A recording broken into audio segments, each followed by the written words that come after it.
This is Dina. Welcome to the Den. Well, here we are at part 3 of the Hellraiser franchise.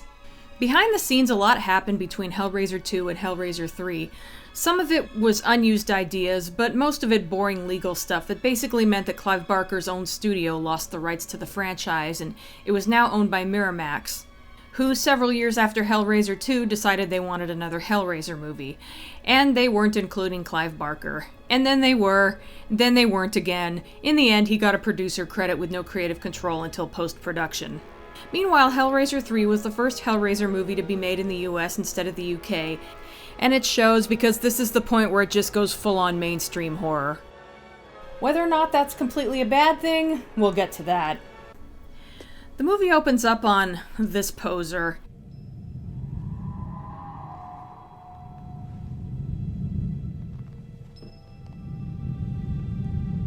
Anyway, his name is JP and he ends up buying what is apparently the pillar from the end of Hellraiser 2 from this creepy guy. Take pleasure in it.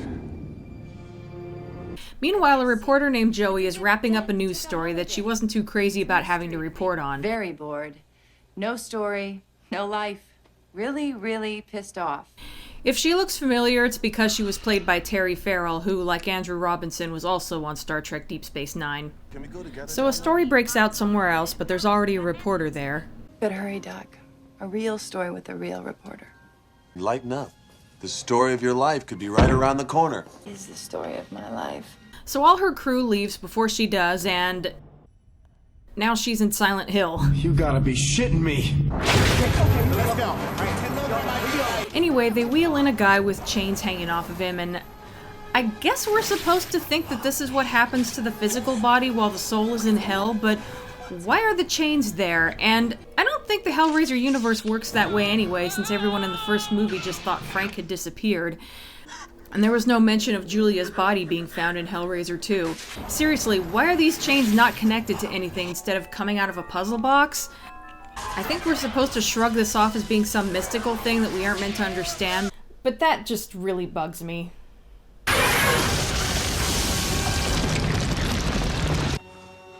I like how they show the flatlining afterwards, so we wouldn't wonder if he survived his head exploding. Your technique, it's all wrong. Anyway, cue the scene about how she wants to be a serious reporter, but no one takes her seriously because she's a woman or whatever. Hardly any thought. Sometime later, she goes to the nightclub where the girl from the hospital said the guy was injured.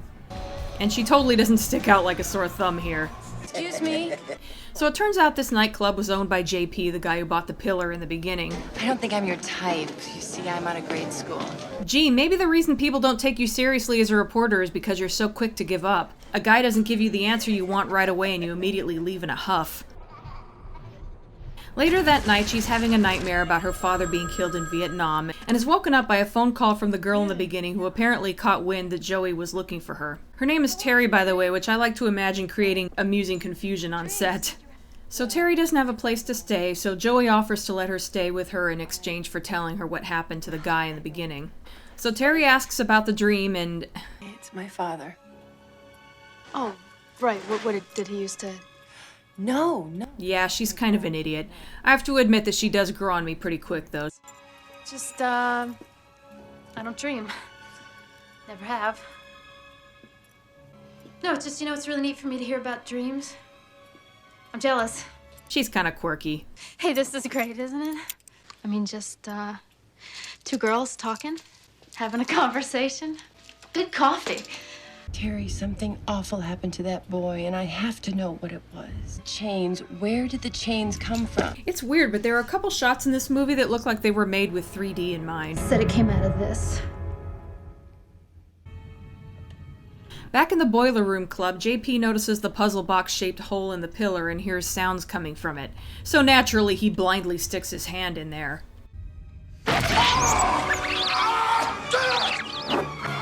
Jesus, is that a rat or a really tiny bulldog?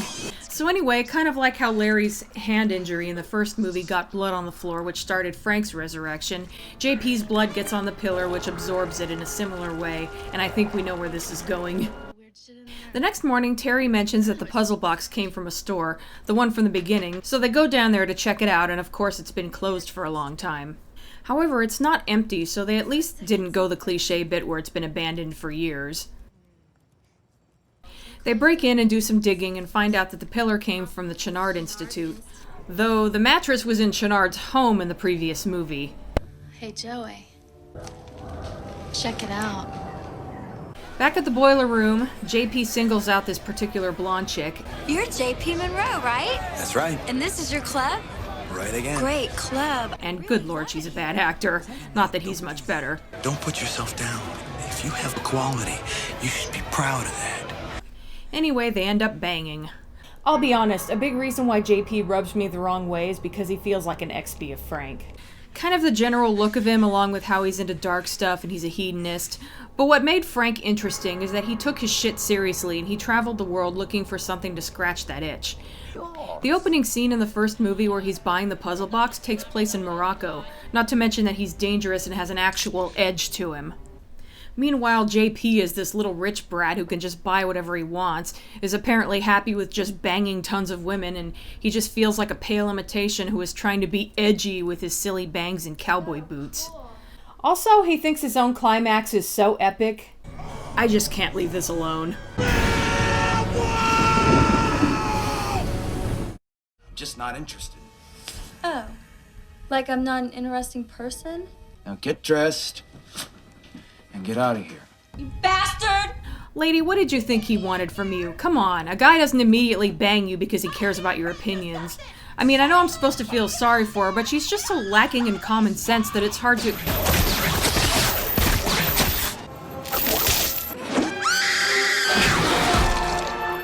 Shit, well, she didn't deserve that.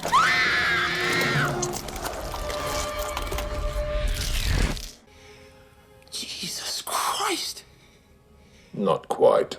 So, on one hand, Pinhead is back, so yay. On the other, his face is sticking out the side of a pillar. I'm just gonna try to pretend this doesn't look ridiculous and move on. Anyway, he tries to convince JP that they are alike. You enjoyed the girl. Yes. Good. So did I. That was creepy, I love that line. No, what you did, that was fucking evil, man. There is no good, Monroe. There is no evil. There is only flesh.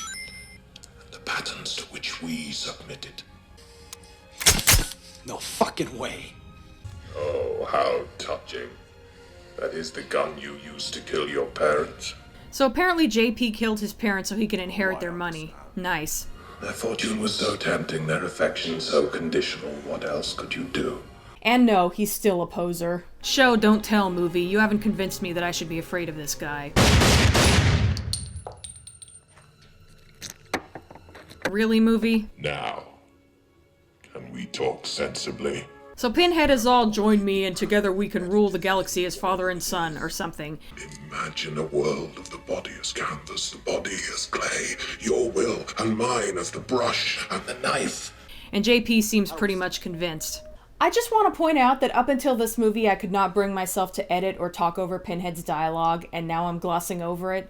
Granted, that could change later once the movie picks up steam, but still. Meanwhile, Joey has dug up a videotape of one of Kirsty's sessions at the Channard Institute. Not sure when this was supposed to have been recorded since she was only there for like a day, and she never did get around to telling Channard her whole story, but whatever. The demons. Anyway, there's a weird glitch where someone else shows up. She's telling the truth, Joey. Back at Joey's place, Terry gets a call from JP who tries to get her to come over. Oh, I can't. I just can't. But fortunately she doesn't. I forgot to mention that Joey offered to let Terry stay with her indefinitely since she didn't have anywhere else to go. So she's upset when she hears this message. You got that job in Monterey. Now you're gonna have to sell me your condo. Despite the fact that Joey probably put in for that job ages ago and who knows if she'd still want to accept it.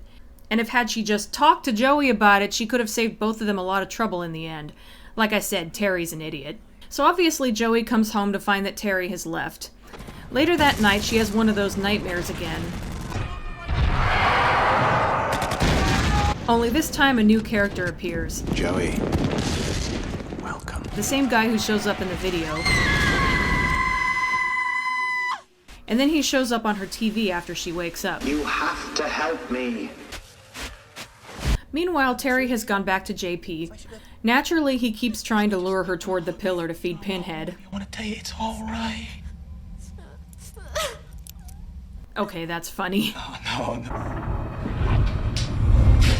Come to daddy. Yeah, you are not Frank. Stop it. No, I can't. So there's a struggle and Terry manages to knock JP out. You go, girl. Why run, Terry? She tries to leave, but Pinhead lures her back with promises of a new world where things will be better. Black miracles, dark wonders, another life of unknown pleasures. Pinhead just needs a victim. He doesn't care which one it is. Hell has no furies for a woman scorned.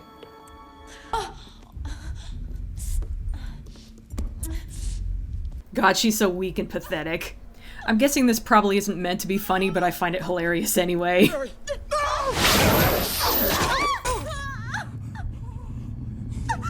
So JP gets a couple of pistons shoved into his head and dies, I guess.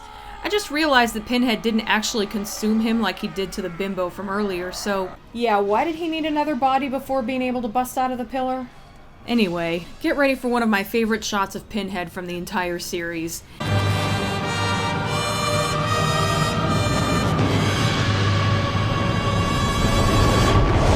Doug Bradley is just so good at taking a simple gesture like that and making it look majestic. Well, I'm almost at the halfway mark, and the movie's about to get a lot more interesting, so I'm ending part 1 here. Believe it or not, I do recommend watching it before I get to part 2, as things are about to pick up big time.